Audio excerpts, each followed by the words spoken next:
¿Viajar en el tiempo es imposible o no? Hoy vamos a hacerlo, vamos a retroceder hasta el 3 de abril de 1981, una fecha que quizás no te suene de nada, pero que cambió para siempre nuestra relación con la tecnología. En aquellos años, el futuro se imaginaba lleno de pantallas verdes, sonidos electrónicos y máquinas enormes. Fue el día en que el mundo conoció al OSBORN-1, el primer ordenador portátil comercialmente exitoso de la historia. Aunque hoy el término portátil no suene ligero y elegante. En 1981 significaba algo muy distinto. Prepárate porque te voy a contar la fascinante historia de este armatoste que abrió el camino a los portátiles que usamos hoy en día. Antes de los Born 1, la idea de llevarse un ordenador a casa y mucho menos de un sitio a otro era pura ciencia ficción para la mayoría de la gente. La informática estaba asociada a salas refrigeradas, técnicos especializados y presupuestos enormes. Para el ciudadano medio, un ordenador era algo lejano y casi intimidante. Los ordenadores eran monstruos del tamaño de una habitación que costaban fortunas y solo estaban al alcance de grandes empresas o universidades. Incluso los primeros ordenadores personales de sobremesa seguían siendo caros y poco prácticos. Tener uno en casa era un lujo reservado a entusiastas muy concretos. Pero un visionario llamado Adam Osborne tuvo una idea revolucionaria: crear un ordenador que pudieras llevar contigo. Osborne no solo era empresario, también era escritor y editor de libros técnicos. Y entendía muy bien las necesidades de los profesionales. Y no solo eso, sino que fuera asequible dentro de lo que permitía la tecnología del momento. Así nació el Osborne 1. Pero espera. No te imagines un MacBook Air. Este portátil era más bien una maleta de buen tamaño. Su aspecto robusto y angular dejaba claro que estaba pensado más para resistir que para impresionar visualmente. Pesaba casi 11 kilogramos, el equivalente a llevar 2 o 3 gatos adultos a cuestas. Transportarlo no era precisamente cómodo, pero comparado con no poder mover un ordenador de su sitio, era una libertad absoluta. Muchos usuarios aceptaban ese peso como el precio de la innovación. Imagina ir con eso a la cafetería. En realidad, la imagen típica era más bien la de un ejecutivo cargándolo entre aeropuertos y hoteles. Aún así, el simple hecho de poder moverlo ya resultaba asombroso para la época. Su pantalla era diminuta, de solo 5 pulgadas, más pequeña que la de cualquier smartphone actual. La resolución era muy limitada, pero suficiente para mostrar texto de forma clara. En aquel entonces, nadie esperaba gráficos espectaculares en un ordenador portátil, y era monocromática, con un texto verde brillante sobre un fondo negro. Muy al estilo de las películas de jeques de los 80, esa estética se convirtió con el tiempo en un símbolo de toda una era informática, para muchos usuarios.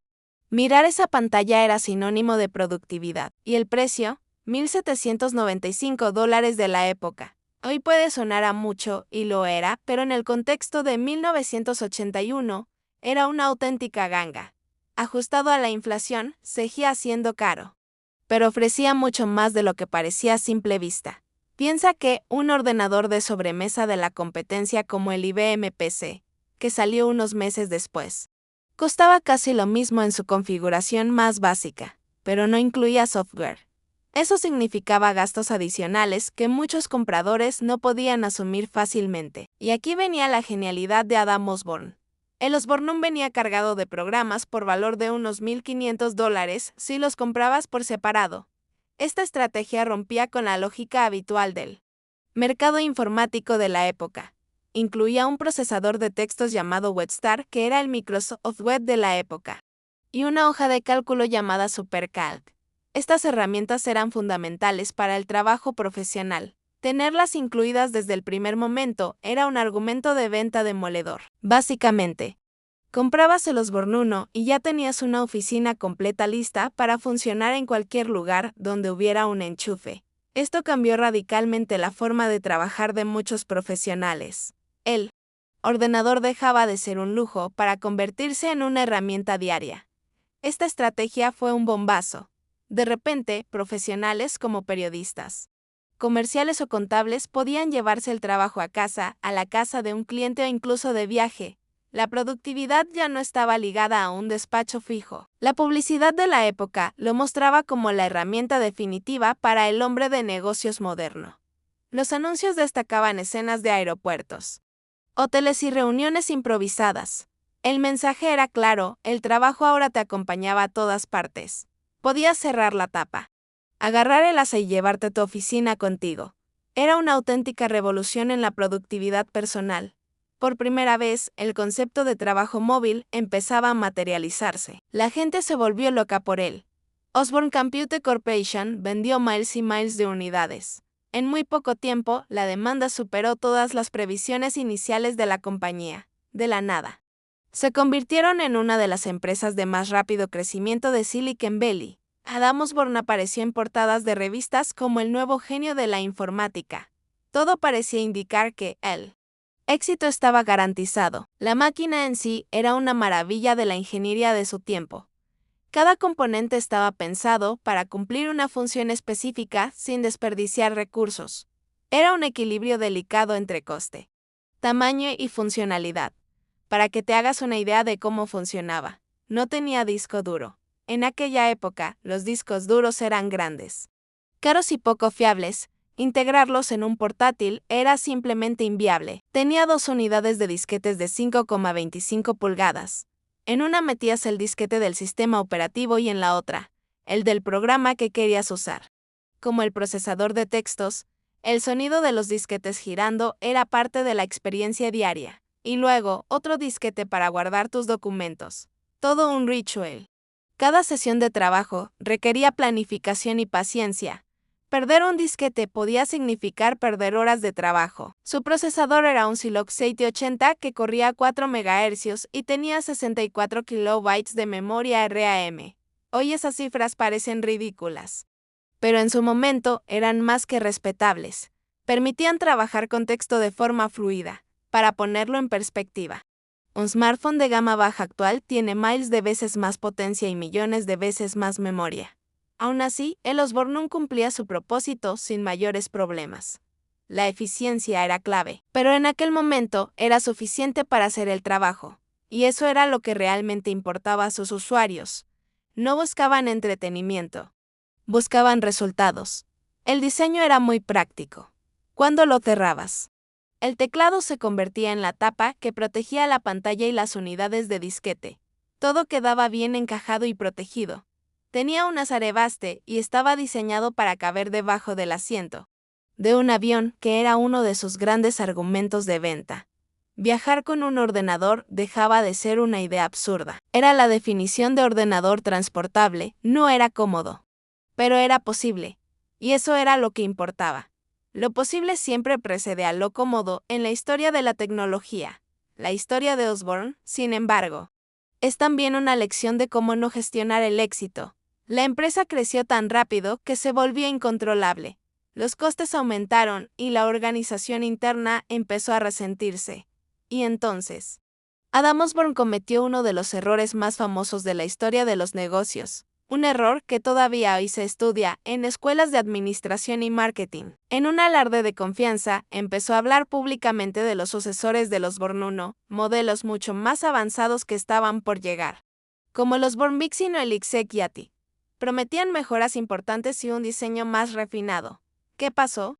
Pues que la gente dejó de comprar el Osborne 1. Todos pensaron, ¿para qué voy a comprar este modelo si en unos meses sale uno mejor? La expectativa mató a las ventas actuales. Este fenómeno, congelar las ventas de un producto actual por anunciar uno futuro, se conoce hoy en día como el efecto Osborne. Es uno de los ejemplos clásicos de mala comunicación estratégica. Las ventas se desplomaron en picado. Las tiendas se quedaron con un stock enorme que no podían vender. El flujo de caja de la empresa se secó en cuestión de meses. Y la compañía, que ya tenía problemas financieros por su crecimiento descontrolado, entró en barrena. No pudieron sostener la estructura que habían creado tan rápidamente. Apenas 2 años después de su triunfal lanzamiento, en 1983, Osborne Computer Corporation se declaró en bancarrota. Una caída tan meteórica como su ascenso. El sueño terminó casi tan rápido como empezó, a pesar de su triste final. El legado de los Osborne 1 es innegable. Demostró que existía un mercado masivo para los ordenadores portátiles. Probó que la gente quería movilidad, incluso a costa de la comodidad. Inspiró a otras compañías como Compaq, que lanzó su propio portátil compatible con IBM y tuvo un éxito arrollador. Aprendieron de los aciertos y errores de Osborne. El Osborne fue el pionero, el que se atrevió a soñar con un ordenador que no estuviera anclado a un escritorio. Fue el primero en demostrar que el concepto tenía sentido comercial. Abrió una puerta que ya nunca se cerraría. A partir de ahí, la carrera por hacer ordenadores más pequeños, ligeros y potentes no se detuvo jamás. Cada generación superó a la anterior. Cada vez que abres tu portátil en una cafetería, en el tren o en el sofá de tu casa, estás viviendo el sueño de Adam Osborne. Ese gesto cotidiano es heredero directo de aquella idea audaz. Ese gesto tan cotidiano, hoy en día, tiene sus raíces en esa maleta de 11 kilos con pantalla verde. Es fácil olvidarlo cuando la tecnología se vuelve invisible. Es increíble pensar en cómo hemos pasado de ese armatoste a los dispositivos ultraligeros y superpotentes que llevamos en la mochila. El progreso ha sido vertiginoso. Es un testimonio de la increíble velocidad a la que avanza la tecnología. En apenas unas décadas, hemos transformado por completo nuestra forma de trabajar y comunicarnos. La próxima vez que te quejes de que tu portátil pesa un poco o de que la batería no dura lo suficiente, acuérdate de los Osborne 1. Ponlo en perspectiva y todo parecerá distinto. Acuérdate de sus 11 kilos, su pantalla de 5 pulgadas y la necesidad de tener siempre un enchufe cerca. Era libertad, pero con condiciones muy claras. Nos recordará lo lejos que hemos llegado y el increíble viaje tecnológico que hemos vivido en apenas unas décadas. Cada avance se apoya en los intentos del pasado. El Osborne puede que fuera un fracaso comercial a largo plazo, pero como concepto fue un éxito rotundo que cambió el mundo para siempre. Sin él, la historia de los portátiles sería muy distinta. Gracias por acompañarme en este viaje al pasado. Explorar estas historias nos ayuda a entender mejor el presente tecnológico.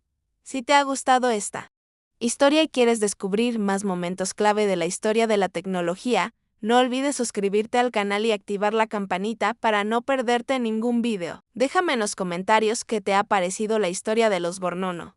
¿Te imaginas trabajando con uno de ellos hoy en día? Nos vemos en el próximo video.